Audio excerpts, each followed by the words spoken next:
Hello everyone. So a lot of people have been asking us कि वो सब ठीक है correction everything. Why are IT stocks correcting so much? When was the last time that even I saw TCS benchmark index fall below 20-25% correction?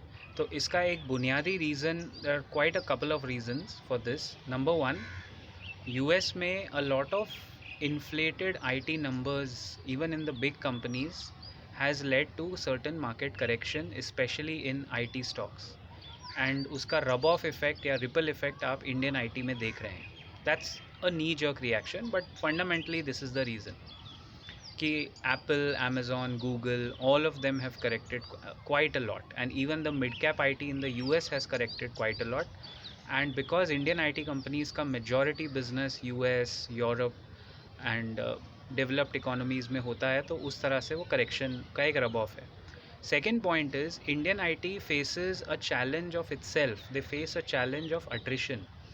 Infosys, which is quite a decent company now, a lot of people के radar पे है because at this price it is probably one of the most fairly valued after HCL. Infi का अगर आप attrition rate देखेंगे, last quarter they reported 27% attrition. That is very high for an IT sector जिसमें attrition 10-12% TCS maintain करता है, market leader है. वैसे Infy if it shows 27 तो वो भी एक कॉज फॉर कंसर्न होता है इन अ वॉलेटाइल मार्केट. इस तरह के अफरा तफरी मार्केट में it just becomes a reason for people to sell, to put it simply. It's just a reason, एक बहाना है बेचने के लिए. तो वो भी एक मेजर रीज़न है. एंड नंबर 3 जो कंसर्न है मार्केट में कि इंडियन आईटी बिजनेस जो है, वी आर आर्बिट्राजर्स. सबसे पहले मैं पॉइंट नंबर 2 क्लैरिफाई करूं. अट्रिशन रेट का मतलब है जितने लोग, for the subscribers who might not know, in a year how many people leave your company. तो 27% अगर अट्रिशन रेट है, that's very bad in industry. मतलब from every 100 people 27 are quitting your company. That's not a healthy attrition rate. 10 या 12% तक हो तो हम इस वक्त भी समझ सकते हैं. I suffers the worst attrition currently. Third point, Indian IT जैसा मैं कह रहा था, वी आर आर्बिट्राजर्स. यानी हम कोई इनोवेटिव सॉफ्टवेयर डेवलप करने से ज़्यादा जो इनोवेटिव सॉफ्टवेयर बाहर डेवलप होते हैं उसमें सर्विस प्रोवाइड करना, उसको सर्विस देना, उसका डेटा क्रिएट करना, डेटा प्लेटफॉर्म्स बनाना.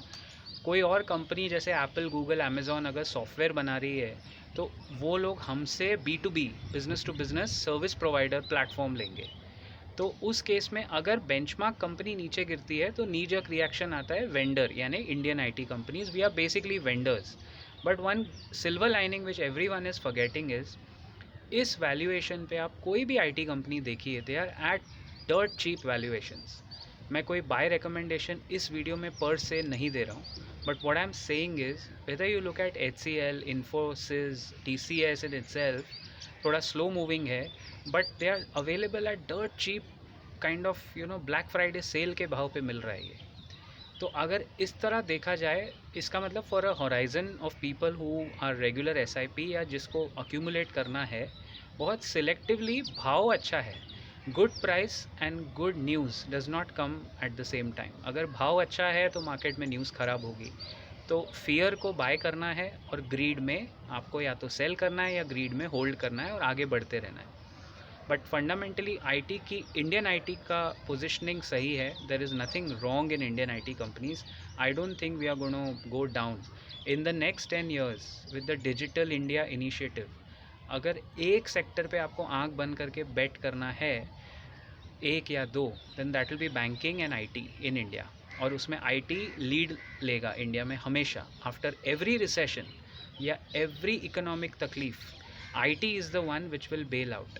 $270 बिलियन का सेक्टर एक्सपोर्ट्स है, IT exports. $270 billion this year we achieve that milestone. हर साल हमारा आईटी का एक्सपोर्ट बढ़ रहा है. तो there is no doubt at all that इसके वैल्यूएशन अभी करेक्ट हुए हैं, बट इवेंचुअली सेक्टर बुरा नहीं है. It's not a bad sector to invest, right? If you have any other questions, feel free to reach out. I'll see you around in the next video very soon. Till then, keep profiting.